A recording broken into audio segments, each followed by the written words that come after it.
हौसला अफजाई का मुकर्रर। एक कहानी। एक गांव में एक शख्स रहता था जिसका नाम अहसन था। अहसन शुरू से ही शर्मीला और खामोश तबीयत का मालिक था। गुर्बत, नाकामी और लोगों की बातें इसकी जिंदगी का हिस्सा थीं। वो खुद को कमतर महसूस करता था और हमेशा अपने आप को दूसरों से कमतर समझता था। एक दिन अहसन एक कम्युनिटी सेंटर में सफाई का काम कर रहा था जब उसने अंदर एक मुकर्रर की तकरीर सुनी। मुकर्रर ने कहा, जिंदगी के चैलेंजेस आपकी हार का सबब नहीं बनते, बल्कि ये आपको मजबूत बनाते हैं। ये जुमला अहसन के दिल में उतर गया। इसने सोचा, अगर ये शख्स अपनी मुश्किलात को अपनी ताकत बना सकता है, तो मैं क्यों नहीं।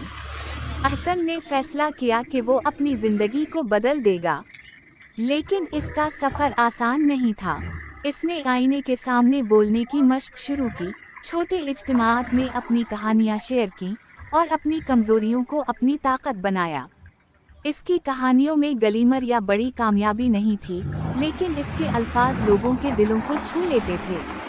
वो अपनी सच्चाई और सादगी की वजह से मशहूर होने लगा।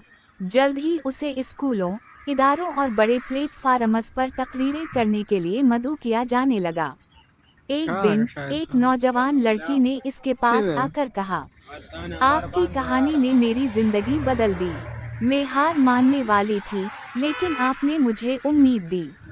अहसन, जो कभी अपने ख्वाबों से भी खौफजदा था, अब दूसरों के ख्वाबों को जिंदा करने का जरिया बन चुका था। इसका पैगाम था, मुश्किलात आपको तोड़ने के लिए नहीं, बल्कि आपको बनाने के लिए आती हैं। अगर मैं अपनी जिंदगी बदल सकता हूँ, तो आप भी बदल सकते हैं। ये कहानी हमें सिखाती है कि हौसला, मेहनत और दूसरों की मदद करने की ख्वाहिश एक आम इंसान को गैर मामूली बना सकती है।